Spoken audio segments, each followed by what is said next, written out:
Assalamualaikum, selamat datang di Relevan Hati. Semoga menjadi pribadi yang lebih baik. Assalamualaikum warahmatullahi wabarakatuh. Innal hamdalillah wassalatu wassalamu ala Rasulillah wa ala alihi wa sahbihi wa man tabi'ahum bi ihsan ila yaumil qiyamah. Kepada seluruh para penuntut ilmu, terkhusus kepada keluarga besar, keluarga muslim di Munchen, Jerman, yang semoga Allah senantiasa memberikan kepada kita hidayah kebenaran. Karena sesungguhnya pada dasarnya setiap manusia, apapun kondisinya, apapun level keimanannya dan apapun latar belakangnya, dia tetap membutuhkan hidayah pada setiap jalan hidupnya. Hari ini yang bermaksiat pun membutuhkan hidayah, supaya kemaksiatan yang masih dia lakukan ditinggalkan olehnya. Hari ini yang sudah meninggalkan maksiat pun membutuhkan hidayah, supaya ketika dia sudah meninggalkan maksiat, dia diberikan istiqomah. Hari ini pun yang taat pun masih membutuhkan hidayah, karena sesungguhnya supaya memberikan kepadanya setiap ilmu yang dia dapatkan semakin ditambahkan oleh Allah dan bertambah utuh. Karena terkadang ilmu yang kita dapatkan baru separuh, tetapi kita belum mendapatkan ilmu-ilmu yang Allah ajarkan pada kehidupan kita semuanya. Makanya jangan terlalu sombong kalau kita baru belajar, baru ikut sunnah, lalu kita menyombongkan diri kita. Kita tetap sangat membutuhkan hidayah. Karena ilmu dan ketaatan yang sudah kita lakukan belum semuanya sempurna kita ketahui dan belum semuanya sempurna kita kerjakan. Bahkan kalaupun kita sudah mendapatkan ilmu yang berlimpah, kita pun masih membutuhkan hidayah.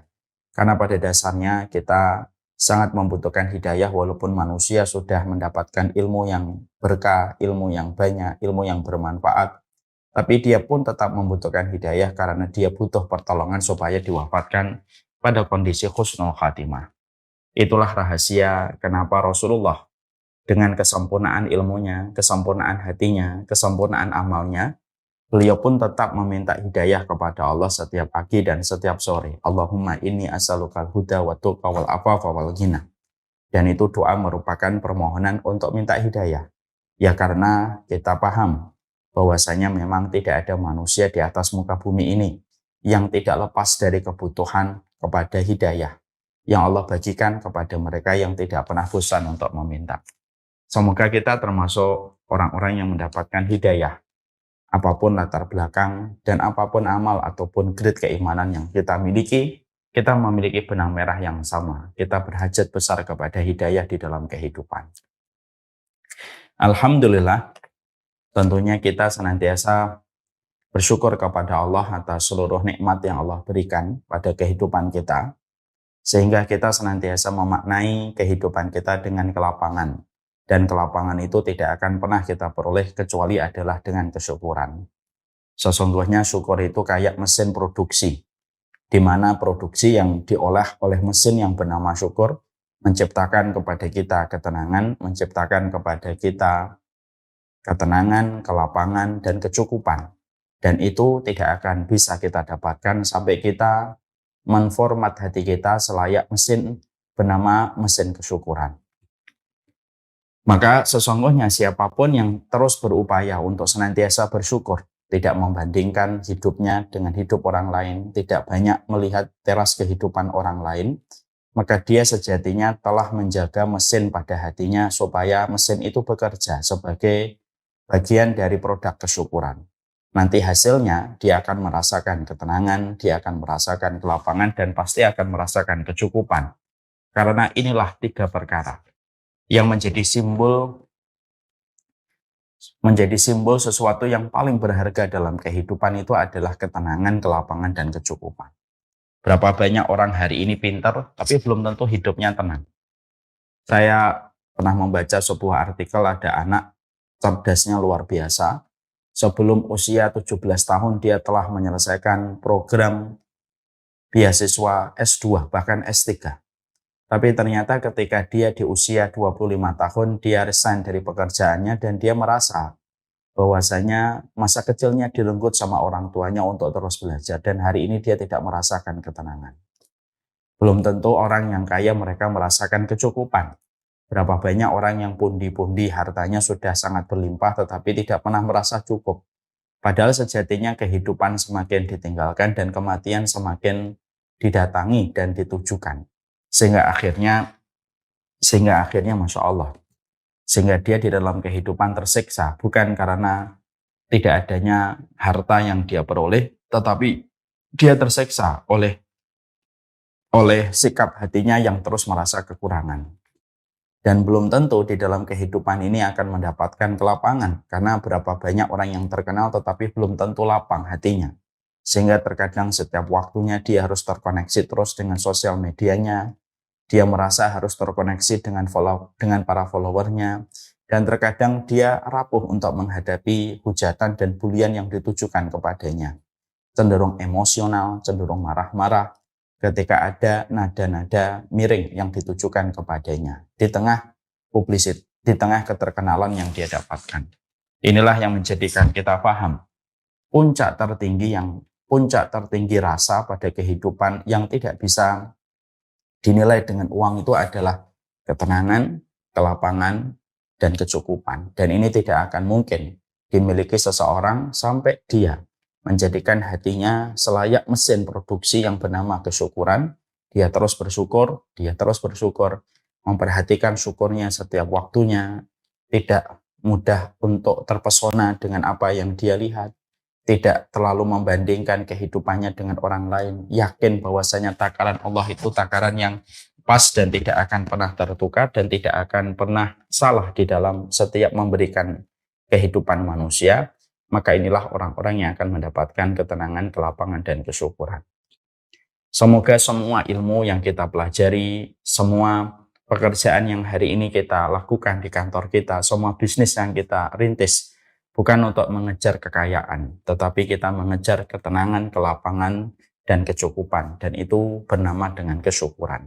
Dan inilah pentingnya bagi kita. Betapa dahsyatnya kehidupan ketika kita senantiasa bersyukur kepada Allah dalam setiap kehidupan kita. Dan kesyukuran itulah yang memberikan rasa kehidupan yang bermakna dibandingkan orang yang tidak pernah bersyukur. Dan pastinya orang yang tidak pernah bersyukur, mereka mendapatkan kebalikan dari tiga ini.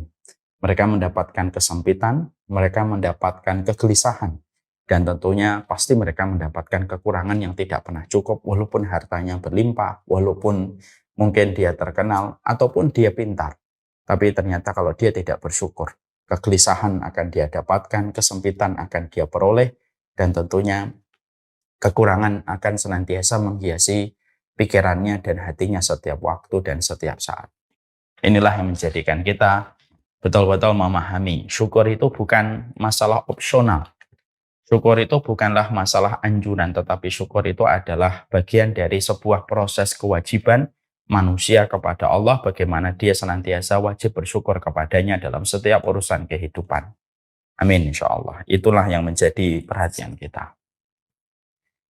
Kita pada kesempatan hari ini akan melanjutkan perjalanan panjang tadabbur kita kepada surat Al-Fatihah. Tentunya kita semuanya paham betapa besarnya surat Al-Fatihah memiliki posisi dan kedudukan dalam kehidupan kita sebagai orang yang beriman kepada Allah. Kita tidak bisa memisahkan surat Al-Fatihah pada keseharian kita. Karena minimal 17 kali kita membaca surat Al-Fatihah, dan saking begitu agungnya surat Al-Fatihah, sampai-sampai sholat kita yang termasuk pada puncaknya agama, yang termasuk pada tiangnya agama, tidak akan diterima sampai seseorang benar ketika membaca Al-Fatihah di dalam setiap rakaatnya. Saya khusyuk, antum khusyuk, tapi kita sengaja tidak membaca Al-Fatihah di dalam sholat kita, walaupun kita bertabur dengan khusyuknya hati kita, meneteskan air mata ketika kita melaksanakan sholat, tapi sengaja kita tidak membaca Al-Fatihah. Maka semua khusyuk yang kita rasakan, air mata yang jatuh, kesedihan ketika kita mengucapkan takbir tidak akan diterima sama Allah. Sampai kita membaca surat Al-Fatihah, menunjukkan sepenting itulah surat Al-Fatihah pada kehidupan, dan surat Al-Fatihah memberikan petunjuk besar pada kehidupan dan menciptakan banyak keberkahan di dalam kehidupan manusia kalau mereka mengambil satu persatu apa yang menjadi makna di dalam Al-Quran dan menjadikan makna itu menjadi petunjuk di dalam kehidupan. Kita tentunya di satu sisi harus paham bahwasanya Di antara muamalah dan interaksi kita di dalam Al-Quran bukan hanya sekedar membaca, bukan pula hanya sekedar untuk menghafalkan Al-Quran. Tapi interaksi kita kepada Al-Quran itu adalah membacanya, menghafalkannya, berinteraksi kepada maknanya, mengambil setiap poin hikmah pada setiap ayat yang Allah kabarkan dan merealisasikan pada kehidupan dan mengeksekusi di dalam perbuatan. Inilah interaksi kita kepada Al-Quran. Karena kita tidak akan mungkin mendapatkan kebaikan Al-Quran sampai proses yang kita berikan kepada Al-Quran itu sesuai dengan apa yang Allah perintahkan. Kalau kita hanya sekedar membaca, hanya sekedar mengetahui artinya, tapi tidak mengetahui maknanya, tidak merealisasikan pada kehidupan, maka Quran itu tidak akan memberikan apapun pada kehidupan kita. Dan itu yang kita khawatirkan. Makanya kita mendapatkan ada sebuah hadis dari Rasulullah SAW dalam derajat yang sahih. Ketika baginda Nabi SAW dalam hadis yang disahihkan oleh para ulama, Syu'aib al-Arnaud, disahihkan oleh Imam Albani, disahihkan pula oleh Ahmad Syakir, tiga-tiganya ulama pakar dalam hadis. Rasulullah itu pernah mengingatkan kita untuk waspada bagaimana interaksi kita kepada Al-Quran. Ketika beliau, Nabi bersabda, "Aksaru munafiqi hadihil ummah qurra'uha." Sesungguhnya munafiknya umat ini kebanyakan dari mereka yang menghafalkan Al-Quran. Itu dikatakan oleh Rasulullah SAW. Ini cukup mengagetkan. Bagaimana kita tidak kaget? Kita selama ini berasumsi, kita selama ini berpikir bahwasanya orang yang menghafalkan Al-Quran itu harusnya tidak boleh menjadi munafik. Tapi justru Rasulullah mengingatkan kepada kita, munafiknya umat ini kebanyakan dari mereka yang menghafalkan Al-Quran. Bukan berarti kita tidak menghafalkan Al-Quran, salah. Tapi riwayat itu justru memberikan kepada kita proses perenungan untuk mengetuk pintu kesadaran kita bahwasanya jangan sampai kita hanya membaca, jangan sampai kita hanya menghafalkan saja, mempelajari bagaimana nada dan irama ketika membaca Al-Quran. Tapi justru malah kita tidak mengambil hikmahnya, tidak mengambil pelajaran pada setiap ayatnya menjadi petunjuk dan merealisasikan pada kehidupan dan mengeksekusi dalam tindakan. Karena sesungguhnya kalau hanya sekedar membaca, orang munafik pun membaca Al-Quran. Kalau hanya sekedar menghafalkan, banyak orang munafik yang mereka itu menghafalkan Al-Quran. Dan ini menjadi sebuah poin penting, memberikan kesadaran kepada kita. Interaksi kepada Al-Quran itu harus diperhatikan dengan betul, supaya kita tidak menjadi munafik. Makanya Umar bin Khattab juga bersabda di dalam salah satu riwayatnya, "Wa amma yahdimul Islam salah satun." Sesungguhnya yang merusak Islam itu ada 3. Yang pertama zallatul alim, yang pertama itu orang alim yang tergelincir. Lalu ketika dia tergelincir, dia tetap diikuti dan dipuja-puja dengan kesalahannya ketika dia tergelincir. Atau yang kedua, yaitu adalah jidalul munafik bil Quran, yaitu adalah orang munafik yang akan mendebat. Orang munafik yang akan mendebat punggawa dan para pelaku kebenaran, dan mereka mendebatnya itu dengan Al-Quran. Jadi orang munafik itu akan datang satu masa mendebat orang yang berjalan di atas kebenaran itu ya dengan Quran yang mereka hafalkan. Dan yang ketiga, yaitu adalah berkuasanya pemimpin yang menyesatkan dari jalan Allah. Dan yang menarik untuk kita soroti, dikaitkan dengan hadis yang tadi saya sebutkan, hadis yang sahih, ini ketemu relevansinya, bahwasanya memang banyak orang yang munafik, mereka menghafalkan Quran tapi justru menjadi munafik. Dan mereka pun mendebat kebenaran dengan ayat yang mereka hafalkan. Nah inilah yang menjadi perhatian besar kita. Bahwasanya kenapa kita mentadaburi Al-Quran? Karena tadabur ini supaya kita bisa menyelami setiap firman-firman Allah dari ayat-ayatnya. Lalu melahirkan hikmah yang kita lihat pada setiap ayat itu. Menjadi petunjuk pada kehidupan kita untuk kita realisasikan dan kita eksekusi pada setiap tindakan kita sesuai dengan apa yang kita dapatkan ketika kita membaca, menghafalkan, mengerti maknanya dan mentadaburi setiap hikmah yang ada pada ayat itu. Dan inilah salah satu hal yang bisa. Ini merupakan salah satu hal pengecualian supaya kita terhindarkan dari sifat kemunafikan yang sudah diisyaratkan dan diprediksi oleh Rasulullah SAW. Maka inilah sejatinya yang kita harus lakukan. Makanya kita mentadabburi Al-Quran. Ini merupakan bagian dari motivasi yang saya sampaikan. Kenapa di dalam kehidupan kita senantiasa harus mentadabburi Al-Quran dan berusaha mengeksekusi dan merealisasikan pada kehidupan kita.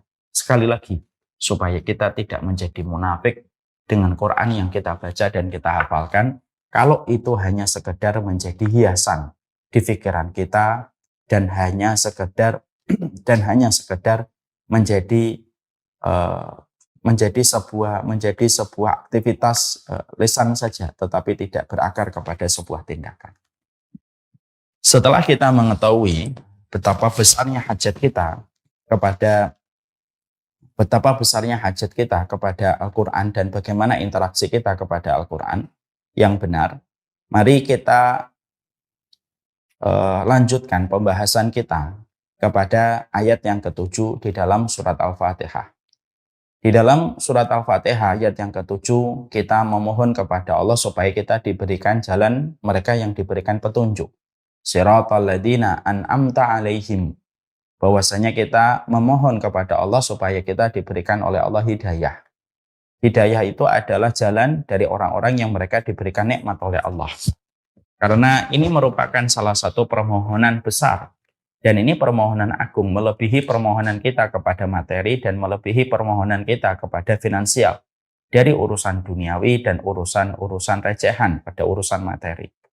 Makanya para ulama mengatakan tidak ada permohonan yang paling agung dalam kehidupan manusia. Bukanlah ketika dia meminta supaya dibayarkan hutang. Bukanlah pula ketika dia meminta papan yang mungkin selama ini dia masih mengontrak. Bukanlah ketika dia minta supaya diberikan kebutuhan pangan ketika dia mungkin kehidupannya masih banyak turbulence dengan banyak ujian dalam masalah finansial. Tapi permohonan yang paling agung itu adalah permohonan ketika seseorang itu mendapatkan jalan yang benar dari jalan mereka yang diberikan kenikmatan oleh Allah Subhanahu wa taala. Karena sesungguhnya ini merupakan permohonan yang besar karena permohonan ini sangat berkaitan tentang proses keselamatan manusia dalam kehidupan di akhirat. Kalau mereka tidak mendapatkan jalan sebagaimana jalannya para nabi, maka itu sebuah kerugian yang sangat besar pada kehidupan mereka. Makanya Allah menyampaikan di dalam surat Al-Furqan ayat yang ke-25, wa yauma ya'uddu dhalimu 'ala yadayhi yaqulu ya laitani takhattu ma'a rasuli sabila. Makanya ayat yang ke-7 dalam surat Al-Fatihah penjelasannya akan lebih gamblang kalau kita kaitkan dengan surat Al-Furqan. Ketika Allah itu menyampaikan kondisi mereka manusia yang sangat-sangat merasakan kerugian itu luar biasa, masuk pada titik terdalam ulu hatinya. Jadi ini penyesalan yang luar biasa. Penyesalan manusia itu ketika di dunia tidak akan sebanding dengan penyesalan manusia dalam kehidupan di akhirat. Karena penyesalan manusia itu di akhirat itu sampai masuk pada ulu hati yang paling dalam. Maka sesungguhnya di situ kita mendapati penyesalan besar manusia itu pada waktu di akhirat yang masuk sampai pada ulu hatinya adalah diceritakan oleh Allah.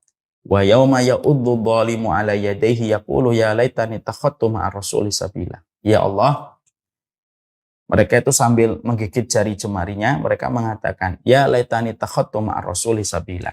Ya Allah, cobalah dulu kami mengikuti jalan yang ditinggalkan dan diwariskan oleh para nabi dan para rasulmu.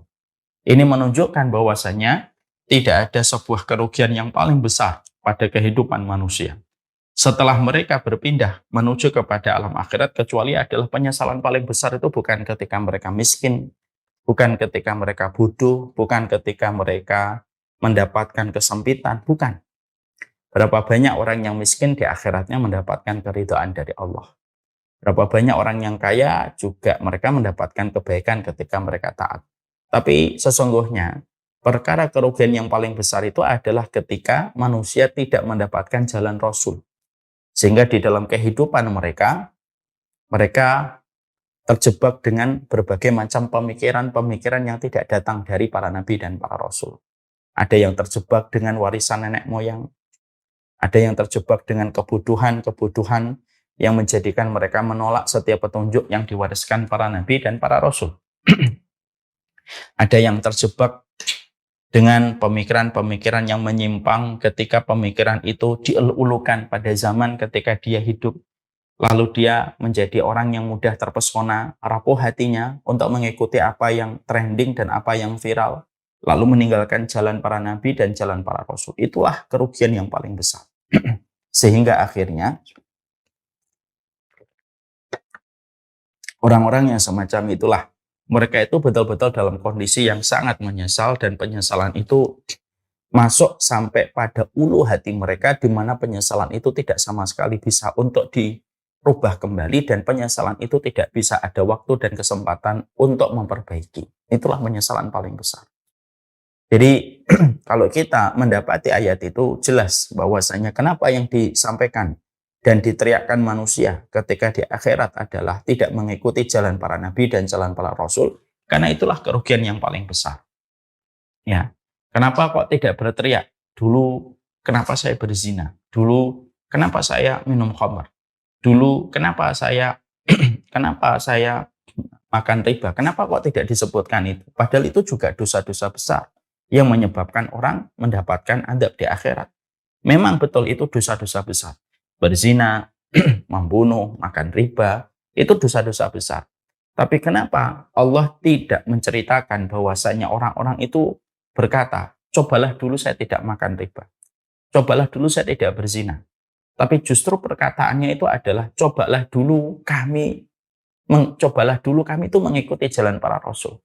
Kenapa kok yang diucapkan justru malah penyesalan mereka tidak mengikuti jalan para rasul? Karena dosa zina, dosa makan riba, dan semua dosa-dosa yang lainnya itu masih kalah jauh dibandingkan dosa ketika pada hidup seseorang. Mereka tidak mendapatkan jalan para nabi dan jalan rasul yang harusnya mereka eksekusi pada kehidupan mereka. Dan itulah dosa yang paling besar, yang menenggelamkan dosa-dosa yang lainnya, yang tidak diucapkan orang itu ketika menyesal di akhirat, kecuali yang disebutkan itu perkara yang paling besar yang membuat dia itu menyesal. Makanya sering saya sampaikan kan, kalau ada orang kehilangan mobil, di dalamnya ada laptop, di dalamnya ada sepatu, di dalamnya ada handphone. Maka mobilnya harga 500 juta, laptopnya harga 20 juta, handphonenya harga 20 juta, mungkin sepatunya harga 5 juta. Hilang bareng-bareng. Mobilnya 500 juta hilang, di dalamnya laptop harga 30 juta, handphone 20 juta. Maka pertama kali ketika dia menyadari mobilnya hilang, pasti yang dia sebutkan itu perkara barang yang paling mahal. Dia tidak mungkin menyebutkan sepatunya. Kenapa tidak menyebutkan sepatu? Karena sepatu cuma 5 juta. Kenapa dia tidak menyebutkan handphonenya? Handphonenya hanya 20 juta. Kenapa dia tidak menyebutkan, aduh laptop saya, laptopnya hanya 30 juta. Tapi kenapa dia menyebutkan, aduh mobilnya? Karena mobilnya yang paling mahal, seharga 500 juta. Dan itulah sebuah analogi sederhana. Kenapa orang ketika nanti di akhirat, mereka mungkin berzina, mereka mungkin minum khamr, dengan sederet dosa-dosa besar yang mereka lakukan. Tapi justru yang mereka sebutkan, cobalah dulu kami ngikutin Rasul. Kenapa dulu kami mengikuti jalan bukan jalannya para nabi dan bukan jalannya para rasul? Kenapa itu yang disebutkan? Karena itulah yang paling besar dosanya di hadapan Allah Subhanahu wa taala, karena Allah sangat murka kepada orang yang Allah utus kepada mereka seorang nabi dan rasul, dan Allah turunkan kepada mereka Al-Qur'an, lalu mereka justru menceraikan kehidupan mereka dari jalannya para nabi dan menceraikan Al-Qur'an yang menjadi petunjuk pada kehidupan. Nah, itulah yang menjadikan akhirnya kita kaitkan surat Al-Furqan itu dengan surat Al-Fatihah. Makanya inilah yang menjadikan kita paham permohonan paling agung itu supaya kita mendapatkan jalannya para nabi. Supaya setan itu tidak membuat kita tercerai-berai dari jalannya para nabi dan tidak tercerai-berai dengan jalannya para rasul. Karena banyak sekali pada kehidupan kita terdistract dengan banyak hal. Sesuatu yang viral, sesuatu yang trending, sesuatu yang muncul bertubi-tubi di sekitar kita, itu bisa mencerai-beraikan kita dari jalan Allah yang lurus. Dan itu fitnah. Dan fitnah itu terkadang, Masya Allah, fitnah itu terkadang datang tak diantar, pulang itu tak memberi pesan. Begitu cepatnya orang terkena fitnah. Lalu akhirnya dia keluar dari jalan kebenaran sebagaimana tali terurai seutas demi seutas dan tidak tersisa. Sehingga akhirnya tidak ada lagi yang tertinggal pada hatinya dan tidak ada lagi yang tertinggal pada jiwanya, kecuali adalah fitnah yang telah menjadikan dia jauh sekali dari agama Allah tanpa dia sadari. Dan itulah yang menjadikan kita akhirnya memahami betul kenapa permohonan paling agung dalam kehidupan manusia itu adalah meminta hidayah, di mana arti dari hidayah yang kita minta kepada Allah di dalam surat Al-Fatihah itu simpel. Jalannya para nabi dan jalannya para rasul supaya kita paham dan supaya kita meniti jalan itu. Lalu mati di atas jalan itu sebagai sebuah syarat keselamatan untuk mendapatkan visa pada kehidupan di akhirat dengan kelapangan ketika kita dimatikan di atas jalannya para nabi dan di atas jalannya para rasul. Makanya inilah yang menjadikan kita harus benar-benar paham ya. Jadi ketika kita berdoa ihdinas siratal mustaqim siratal ladzina an'amta 'alaihim, itulah permohonan paling besar. Dan tidak ada kebutuhan paling besar kita kecuali itu. Kemiskinan bisa jadi didapatkan oleh kita. Bisa jadi di antara kita ada yang mendapatkan hutang yang sampai hari ini belum dibayarkan dan belum mampu untuk membayarkan hutang. Bisa jadi ada di antara kita yang pernah terjebak kepada zina, lalu akhirnya kita menyesal hari ini terhadap perbuatan zina yang pernah kita lakukan. Dan berbagai macam kejadian mungkin pernah kita lewati. Tapi semua itu tidak boleh menenggelamkan. Bahwasanya kita harus senantiasa mengagungkan.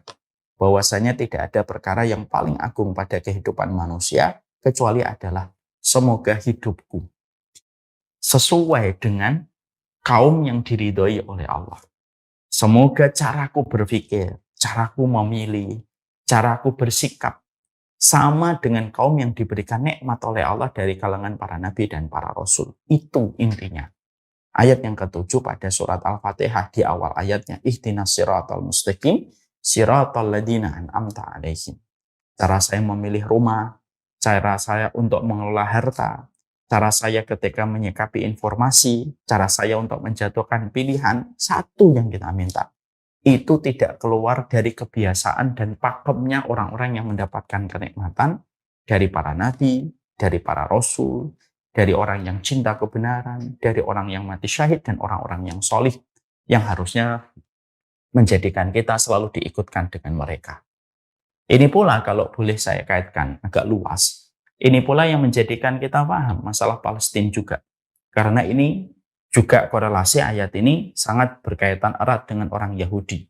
Ghairil maghdubi 'alaihim. Dan kita kemarin pada pertemuan yang terakhir sudah menjelaskan betapa jalan yang lurus itu ya jalan yang sama sekali jalan ini tidak tersusupi dan tercemari dengan orang Yahudi. Yang mereka mendapatkan sebuah kecelakaan besar orang Yahudi itu. Yaitu adalah ketika mereka mendapatkan kecelakaan besarnya itu adalah mereka mendapatkan kemurkaan dari Allah. Makanya kalau kita kaitkan dengan orang Palestina, orang Syam, ketika kita mengucap ihdinas siratal mustaqim siratal ladzina an'amta 'alaihim, maka sesungguhnya termasuk orang-orang yang mendapatkan kenikmatan itu adalah orang-orang yang mati syahid.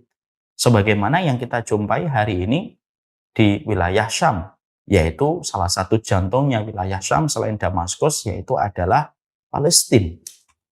Yaitu adalah kita ini meminta supaya kita pun nanti dikumpulkan dengan mereka. Jadi maaf, kita ini sebenarnya yang benar bukan membantu. Karena konteksnya kalau membantu itu kayak konteksnya membantu itu kayak dari atas ke bawah. Tapi ketika kita memberikan perhatian kita, memberikan pikiran kita, memberikan dukungan kita, loyalitas kita bersama dengan kaum muslimin kepada wilayah Syam dan kepada penduduk Syam itu bukan karena kita lebih baik daripada penduduk wilayah Syam, enggak. Tapi sesungguhnya untuk membuktikan diri kita bahwasanya kita itu ketika memohon sama Allah, bahwasanya kita memohon supaya jalan kita, sikap kehidupan kita tidak bertentangan dengan kehidupan para nabi, para rasul, dan kehidupan orang-orang yang diridhai oleh Allah Subhanahu wa taala, maka sesungguhnya salah satunya orang yang mati syahid. Dan mati syahid itu hari ini menjadi salah satu di antara pemandangan indah yang menakjubkan di wilayah Syam.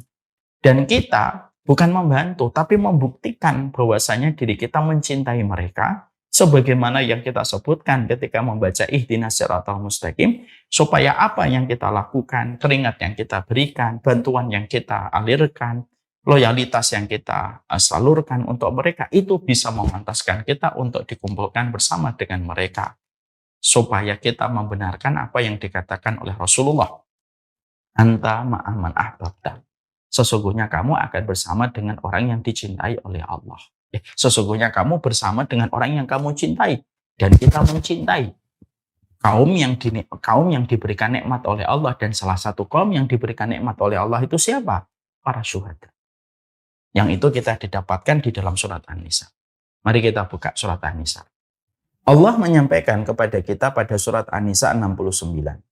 Wa may yuti'illaha wa rasulah fa ulaika ma'al ladzina an'amallahu 'alaihim minan nabiyyin was-siddiqin wasyuhada was-salihin wa hasuna ulaika rafiqa. Para ulama tafsir, mau kita membuka tafsir di tafsir Al-Quranul Adzim, mau kita membuka tafsir Imam At-Tabari, para ulama tafsir jumhur mereka mengatakan korelasi ayat ihdinas siratal mustaqim siratal ladzina an'amta 'alaihim itu korelasinya dikaitkan dengan surat An-Nisa ayat ke-69. Siapa orang yang diberikan nikmat, yang kita minta petunjuknya supaya cara kita berpikir, cara kita mengelola harta, cara kita punya rumah, cara kita mengelola istri, cara kita punya keluarga, cara kita mendidik anak, itu tidak keluar dari pakem kebiasaannya dan trennya kehidupan orang-orang yang solih dari para nabi dan para rasul. Lah, orang yang diberikan nikmat itu siapa sebenarnya? Lah, Allah jelaskan ayat yang ke-7 pada surat Al-Fatihah. Allah lalu sampaikan ayat yang ke-7 pada surat Al-Fatihah. Lalu Allah sampaikan penjelasannya secara lebih detail dan lebih mendalam pada surat An-Nisa ayat 69. Allah lalu sampaikan siapa itu orang yang diberikan nikmat, yang kita minta. Yang ini termasuk permohonan paling agung dalam kehidupan. Karena sesungguhnya permohonan paling agung bukan dibayarkan utang, bukan mendapatkan istri solehah. Memang itu permohonan baik. Tapi dia tidak termasuk pada permohonan puncak. Permohonan puncaknya manusia itu ya ihdinas siratal mustaqim. Itu kata para ulama. Jadi permohonan puncaknya orang beriman itu ya ihdinas siratal mustaqim siratal ladzina an'amta. Itu permohonan paling agungnya manusia. Makanya diwajibkan, kita bukan hanya diberikan pilihan untuk meminta dan berdoa dengan otak itu. Enggak. Allah mewajibkan doa itu untuk kita. Mana dalilnya kalau doa itu wajib? Lah kamu kan disuruh baca 17 kali di dalam satu hari. Berarti Allah wajibkan. Ketika kita berdoa misalkan Rabbi habli minas sholihin, ya, itu pada dasarnya kita masih punya pilihan untuk membaca dan tidak setiap harinya. Ya, kalau kita menjadi bapak dan kita sadar kita membaca. Kalau kita membaca Rabbana atina fid dunya hasanah, ya kita masih diberikan oleh Allah. Silakan baca atau tidak. Tapi kalau orang beriman ya harusnya membaca. Tapi kalau ihdinas siratal mustaqim itu diwajibkan. Kamu tidak punya pilihan untuk tidak membaca. Kalau tidak membaca dosa. Kenapa? Salatmu tidak sah. Kalau salatmu tidak sah, maka konotasinya adalah dosamu sangat besar sekali itu kalau akhirnya kamu tidak membaca. Makanya diwajibkan. Ini permohonan paling agung itu adalah kita diberikan oleh Allah jalan orang yang diberikan nikmat. Lah, jalan orang yang diberikan nikmat itu Allah sampaikan di dalam surat An-Nisa 69. Ketika akhirnya Allah menjelaskan itu ada 4. Siapa itu orang yang diberikan nikmat oleh Allah? Yaitu adalah golongan para nabi dan para rasul. Siddiqun, yaitu orang yang cinta kebenaran. Bukan hanya melakukan kebaikan, tapi mereka juga menjadi pelaku kebenaran. Yang ketiga syuhada, orang yang mati syahid. Yang keempat adalah orang yang sholih. Maka relevansinya ayat ini, surat Al-Fatihah ayat yang ke-7, lalu relevansinya dengan surat An-Nisa 69, dengan kaitannya kita dengan masalah orang-orang Palestina. Yaitu kita sama ini sebenarnya. Kenapa kita hari ini memberikan perhatian kita, konsentrasi kita kepada masyarakat di Palestina karena masyarakat Palestina hari ini mendapatkan salah satu anugerah besar dalam episode kehidupan mereka, di mana anugerah paling besar pada kehidupan mereka itu adalah mereka itu mendapatkan kematian-kematian yang ada di sekitar mereka itu kematian mati syahid. Mereka tidak keluar dari wilayah Syam. Mereka menjaga wilayah Syam karena wilayah Syam itu merupakan wilayah iman. Sebagaimana sudah saya sampaikan. Wilayah Syam itu wilayah iman. Karena tanah iman itu ada 4. Ada Mekah dan Madinah. Makanya disebut wilayah iman. Dijadikan Dajjal tidak mampu memasuki 2 wilayah itu. Dan dijadikan sholat kita ketika di Mekah 100.000 dibandingkan sholat di tempat lain. Ya, dijadikan sholat kita di Madinah 1000 kali lipat daripada sholat di tempat yang lain. Tanah berkah, tanah yang dipenuhi dengan wilayah keimanan yang dinas langsung oleh Allah dan Rasul yang dikatakan menjadi tanah haram. Yang ketiga wilayah yang diberkahi oleh Allah dan menjadi wilayah iman itu wilayah Syam. Sampai Rasulullah SAW mengatakan, Ra'aita amudal kitabi untuzi'ah tahta wisadati fattaba'tuhu basari hatta ila Syam, ila ardi Syam. Saya pernah bermimpi, di dalam mimpiku Allah menancapkan tonggak-tonggak kitabullah yang menunjukkan kemenangan yang ditancapkan di setiap wilayah. Dan aku mengikuti kemana wilayah-wilayah itu yang nanti ditancapkan di dalamnya kitabullah. Dan aku mengikuti, terakhirnya itu puncaknya kemenangan itu ditancapkan oleh Allah di wilayah Syam. Wilayah iman. Ini pula yang kita jumpai ketika Rasulullah SAW mengatakan kepada Hudzaifah ibnul Yaman, kalau kami harus pergi dari kota Madinah, wilayah manakah yang kami harus tuju ya Rasulullah? Nabi tidak menunjuk wilayah Asia, Nabi tidak menunjuk wilayah Eropa. Nabi menunjukkan arah telunjuknya kepada Hudzaifah ibnul Yaman, alaika bisyam. Sesungguhnya kamu pergilah ke wilayah Syam. Sesungguhnya innallaha takaffala li bisyami wa ahli. Allah itu telah menjaminkan kepadaku bagaimana keimanan para penduduk wilayah Syam dan bagaimana keberkahan wilayah Syam. Sehingga dalam hadis yang lainnya sampai Nabi mengucapkan doa, Allahumma barik fi syamina, Allahumma barik fi syamina, Allahumma barik fi syamina. Wa fi yamanina, ya Rasulullah, wa fi yamanina. Sampai Nabi mendoakan, semoga Allah berkahi wilayah Syam, semoga Allah berkahi wilayah Syam. Diulang-ulang oleh Rasulullah sampai 3 kali. Sampai ada satu sahabat yang berseloroh, bagaimana dengan Yaman ya Rasulullah? Barulah Rasulullah menyebutkan, wa fi yamanina, dan juga untuk keutamaan Yaman. Ini pula yang menjadikan kita memahami apa yang dikatakan oleh Rasulullah SAW, bahwasanya Nabi mengucapkan dalam sabdanya, Inna malaikatar rahman basitatun ajnihatiha ala ardi Syam. Sesungguhnya Allah itu sesungguhnya para malaikat itu mengepakkan sayapnya, dan tidaklah mereka mengepakkan sayapnya kecuali di atas wilayah Syam. Ini semuanya merujuk kepada keberkahan penduduk Syam. Makanya mereka mendapatkan keberkahan. Ya. Dan kita kenapa harus mendukung mereka? Karena ini sebenarnya realisasi dari sebuah ayat. Ihdinas siratal mustaqim. Ya Allah, berilah kami petunjuk yang lurus. Petunjuk dari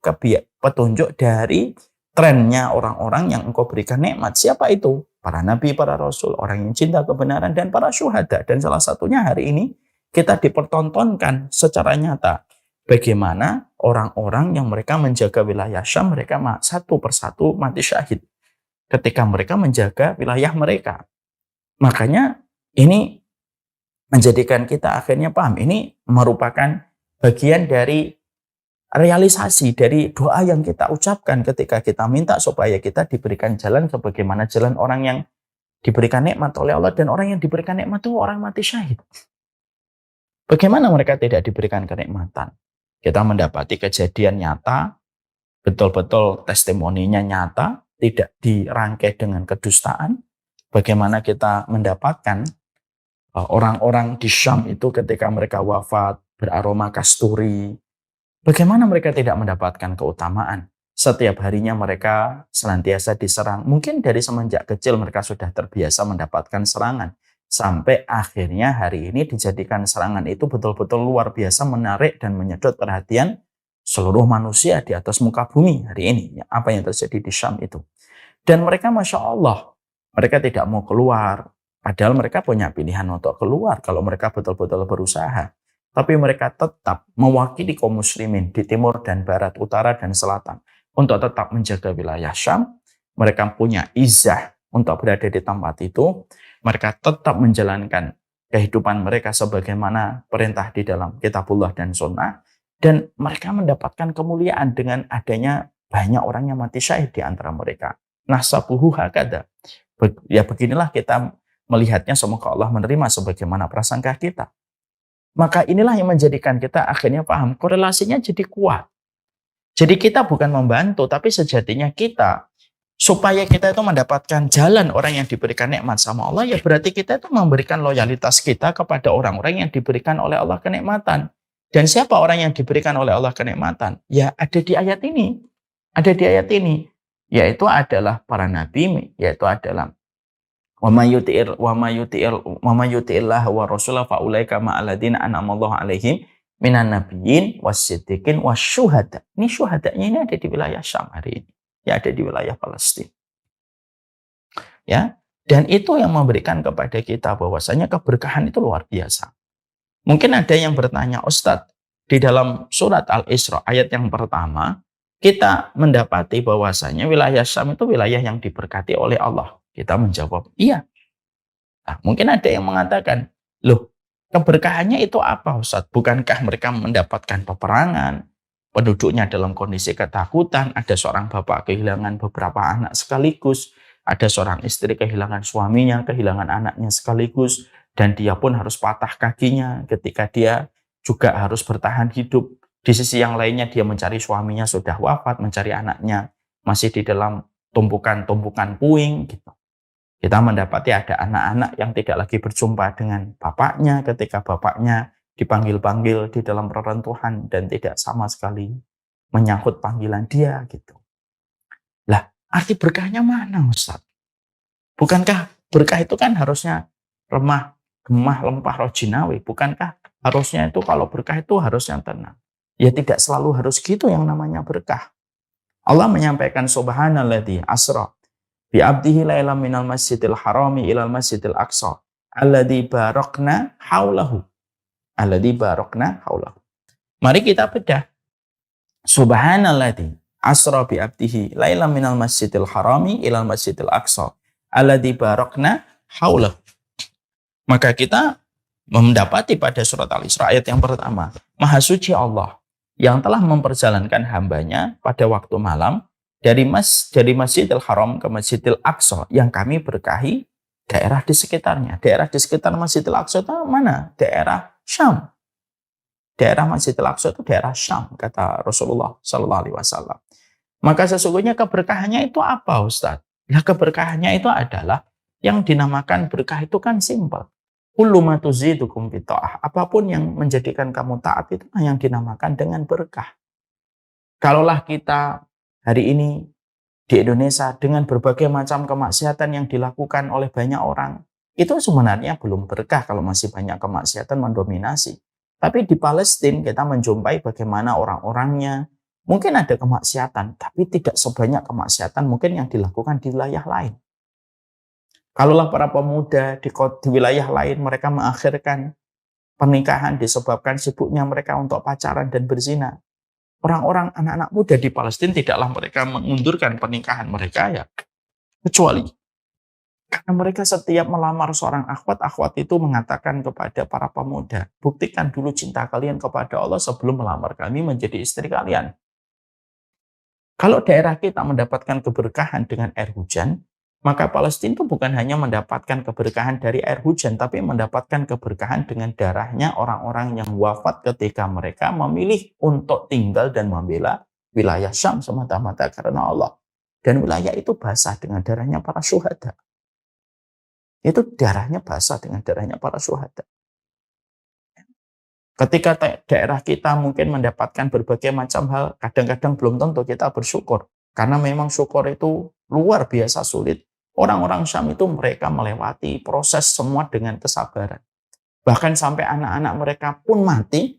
Yang menarik adalah banyak keluarga yang disorot dalam video yang tersebar di sosial media, Instagram dan lain sebagainya.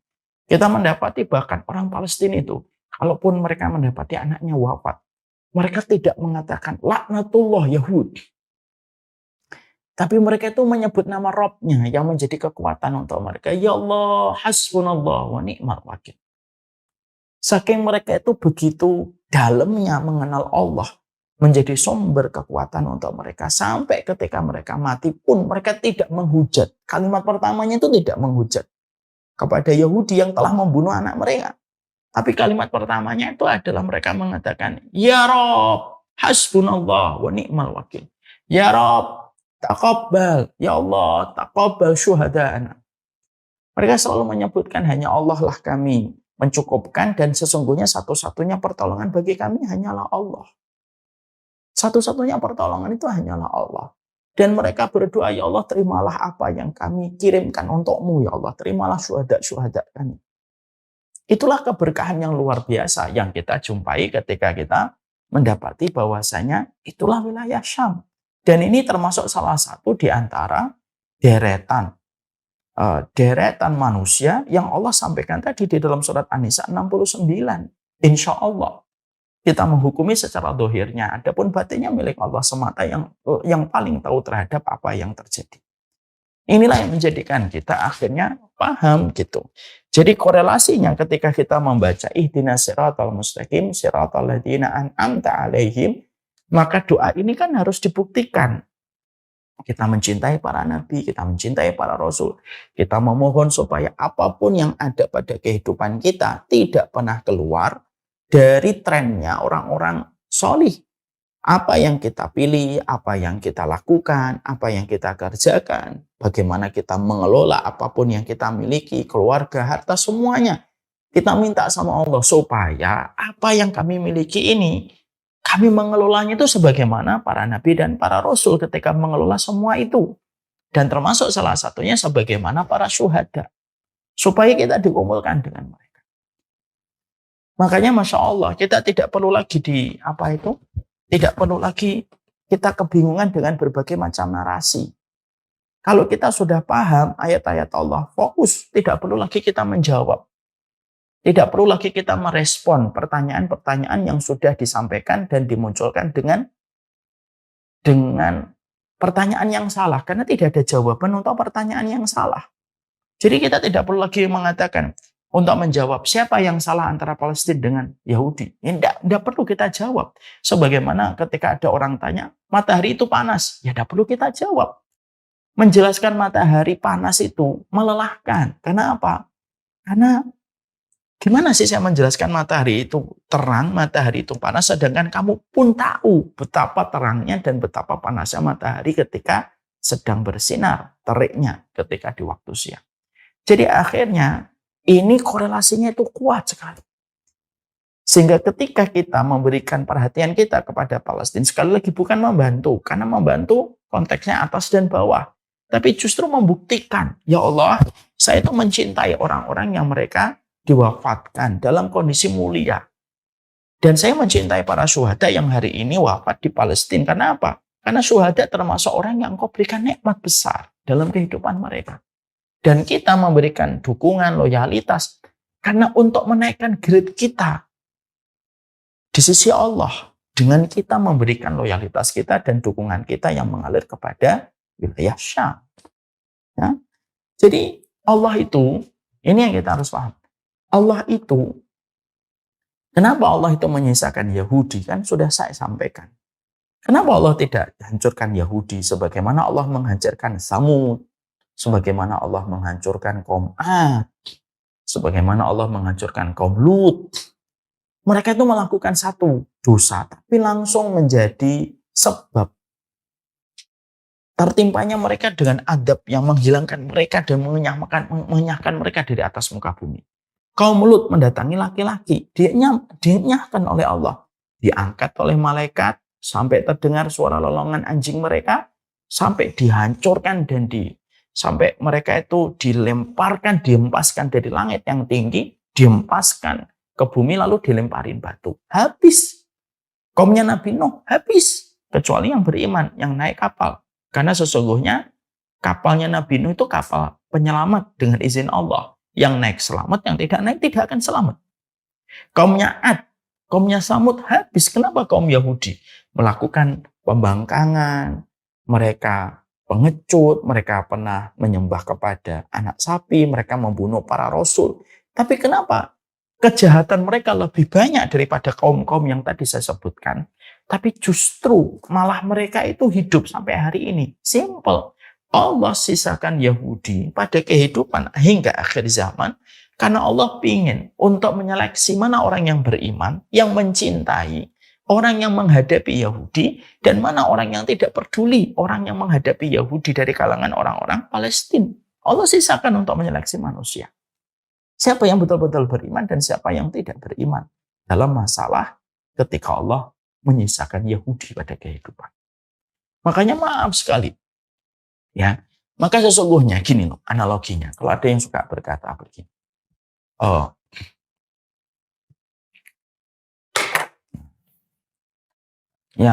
Ada orang yang berkomentar begini itu. Kita tidak perlu membela, sudah dibantu sama Allah. Loh, Allah, kita analoginya gampang. Kalau ada guru memberikan selembar ujian kepada muridnya, itu bukan karena guru tidak bisa menjawab pertanyaan pada selembar ujian itu. Guru disuruh jawab 5 menit selesai. Tapi kenapa guru memberikan selembar ujian untuk para muridnya di satu kelas? Karena ujian itu menyeleksi dan mengevaluasi proses belajar muridnya selama 6 bulan. Karena guru tidak tahu apakah ini belajar atau tidak anak-anaknya ini. Karena kalau di rumah kan guru tidak tahu. Maka diseleksi dengan ujian itu. Sama, Allah menyisakan Yahudi bukan karena Allah itu tidak mampu untuk melenyapkan Yahudi. Ya, kecil melenyapkan Yahudi itu bagi Allah. Tidak usah Yahudi mereka berhadapan dengan pejuang-pejuang Islam dari Hamas, dari pejuang-pejuang Muslim yang ada di sana, itu pun mereka sudah kelabakan. Tapi kenapa Allah itu tidak menyelesaikan langsung Yahudi? Dengan kehendaknya, dengan sifatnya yang mutlak, itu kan gampang, kecil. Digoyang Yahudi akhirnya mati semuanya sebagaimana Allah pernah membinasakan pasukan Gajah Abraha. Dengan contoh yang sederhana, burung yang membawa batu-batu dari neraka, selesai gitu. Allah itu memberikan ujian kepada kita yang bernama Palestina dengan adanya Yahudi. Dan Allah berikan itu pada kehidupan ini dan tidak langsung Allah gulung itu orang Yahudi. Itu karena Allah itu pengen untuk memberikan ujian dan selembar ujian itulah yang bernama Palestina. Sekali lagi ini ada kaitannya dengan pembahasan kita. Makanya menolong mereka, makanya dengan kita memberikan apa yang kita lakukan untuk mereka itu luar biasa. Ini merupakan sebuah pembuktian atas keimanan kita dari sebuah doa yang kita ucapkan. Ihdinas siratal mustaqim. Siapa yang mendapatkan siratal mustaqim? Kita kaitkan dengan surat An-Nisa 69 tadi. Salah satunya para syuhada, orang yang hari ini sedang betul-betul mereka berdiri, mereka menyambut serangan dari Yahudi, mereka tetap bertahan, mereka membalas sesuai dengan pertolongan Allah kepada mereka. Kita mencintai mereka supaya kita mendapatkan kehidupan, kita mendapatkan keberkahan dari sebuah realisasi ketika kita mengucapkan doa ihdinas siratal mustaqim, siratal ladzina an'amta alaihim. Jadi dosakah kita kalau tidak menolong orang Palestina? Dosa besar. Mau bicara masalah politik, tidak politik. Orang yang tidak membela Palestina hari ini dosa besar. Kita tentunya bersyukur sekali ya. Sampai kita menjumpai non-muslim saja. Ada pendeta, ada orang-orang beragama Kristen yang semoga Allah memberikan kebaikan untuk mereka atas pertolongan mereka, dukungan mereka kepada orang Palestina. Ini sekaligus untuk menegur orang-orang muslim yang mengaku dirinya muslim yang tidak memberikan kewajiban mereka untuk menolong orang Palestina. Kenapa Allah kirimkan orang-orang yang tersentuh hatinya dari orang-orang Kristen, para pendeta-pendeta yang baik gitu, yang mereka memberikan dukungan. Ini sebenarnya cara Allah juga untuk negur orang-orang muslim hari ini yang mereka itu tetap tidak peduli dengan apa yang terjadi di Palestina. Ya. Jadi wajibkah kita menolong mereka? Wajib. Kewajiban ini tidak usah untuk diragukan dan tidak perlu untuk dibantah. Ini wajib hukumnya. Ya. Karena apa? Simpel, sederhana. Saya ambilkan sebuah contoh. Sebuah contoh begini. Ada sebuah riwayat yang datang dari baginda Nabi. Nabi mengatakan, udibat imra'atun fi hirratin sajanata la hiya atlaqatha wa la hiya ta'kulu min khashasyil ardi. Ada seorang perempuan disiksa oleh Allah gara-gara menyiksa kucing di dalam kamar. Kucing itu dimasukkan kepada kamar, ditutup, dikunci rapat. Dikunci dan ditutup rapat. Lalu kucing itu kelaparan, ngeong-ngeong, tidak dikasih makan. Tidak pula dibuka pintunya supaya dia mencari makan sendiri. Dan kucing itu akhirnya kejang-kejang mati. Perempuan itu disiksa. Kalaulah membiarkan kucing saja, mati, seorang perempuan disiksa oleh Allah. Dan itu dikatakan oleh Nabi, ada message, ada pesan yang luar biasa dari baginda Nabi. Kenapa kok masalah kucing ini dimasukkan dalam sabdanya? Untuk memberi pesan secara langsung kepada manusia yang hidup di atas muka bumi ini. Loh, kamu biarkan kucing mati, kamu dosa besar. Dan bisa masuk neraka. Apalagi membiarkan seorang manusia dan orang-orang yang beriman, mereka mati. Ya. Dan masalah Palestina itu bukan hanya masalah agama Islam. Masalah orang-orang Kristen yang mereka diserang di gereja-gereja mereka. Masalah kemanusiaan ini. Terutama kalau adalah yang diserang orang beriman, menjadi lebih berat lagi. Ya, kalaupun ada narasi yang mengatakan ini gara-gara Hamas, karena mereka yang melakukan serangan pertama kali, gimana sih? Kok bisa kita bisa menerima narasi itu dari mana?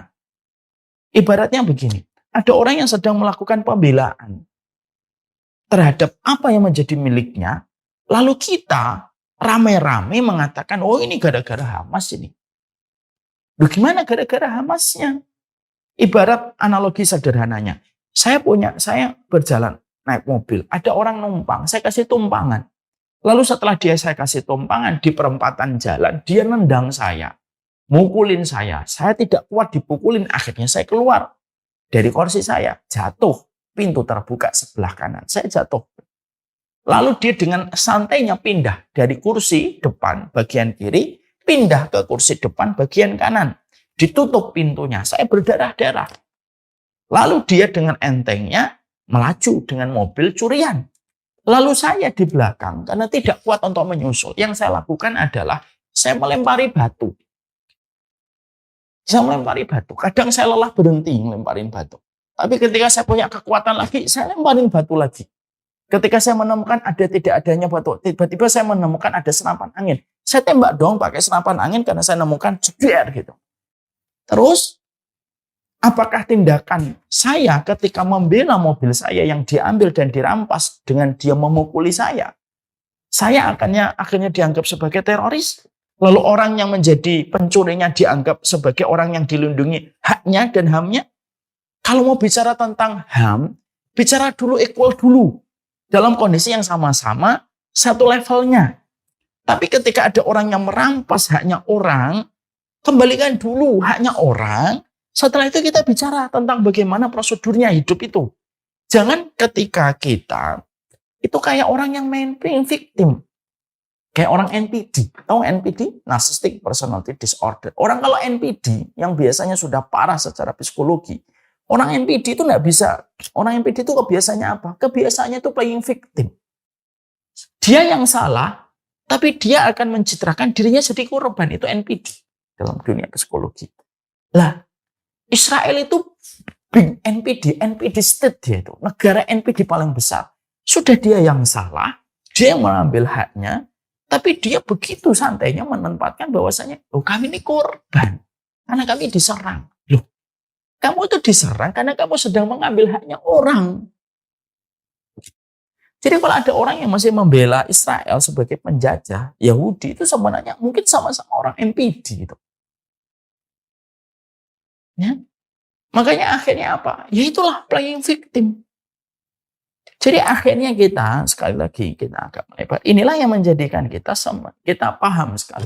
Jadi akhirnya inilah yang memberikan kepada kita sebuah sikap gitu loh. Kenapa kita harus bersikap jelas dalam masalah Palestina ini? Karena mereka itu orang-orang syuhada. Dan ini termasuk salah satu kaitannya dengan apa yang kita minta pada surat Al-Fatihah. Ihdinas siratal mustaqim, siratal ladzina an'amta 'alaihim. Siapa orang yang diberikan nikmat oleh Allah? Allah jelaskan dalam surat An-Nisa 69. Wa may yuti'illaha wa rasulahu fa ulaika ma'al ladzina an'ama Allahu 'alaihim minan nabiyyin was-siddiqin wasyuhada'i was-shalihin.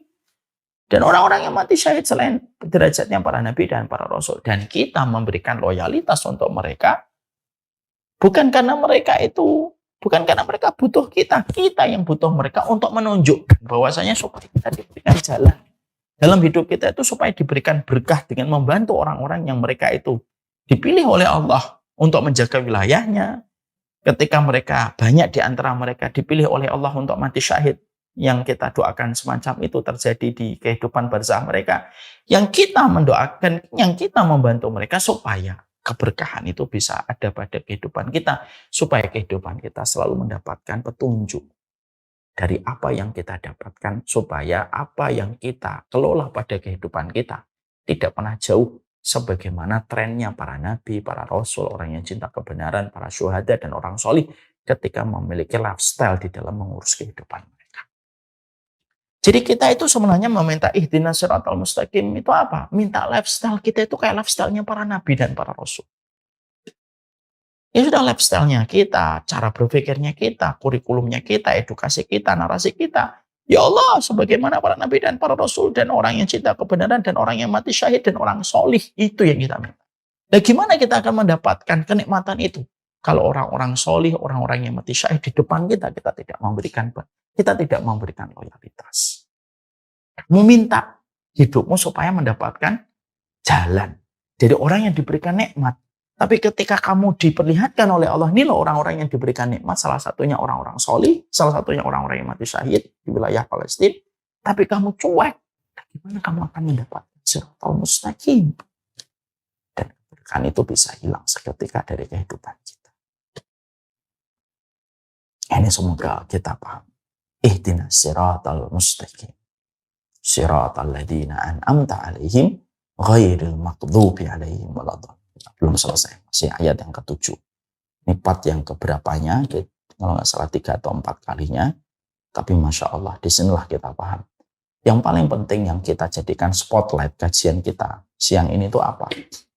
Tidak ada kebutuhan kita yang paling agung, kecuali kebutuhan kita mendapatkan jalan yang lurus. Jalan yang lurus itu apa sih? Lifestyle-nya kita sebagaimana lifestyle-nya para nabi dan para rasul. Cara kita mengelola harta, cara kita ketika mengelola keluarga, cara kita mengelola keluarga kita, harta kita, cara konsep kita berpikir, dan yang lainnya. Kita harus mendapatkan lifestyle-nya sebagaimana orang yang dikasih nikmat oleh Allah.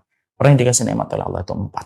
Para nabi dan para rasul, orang yang cinta kebenaran, orang yang mati syahid, dan orang-orang yang mereka shalih.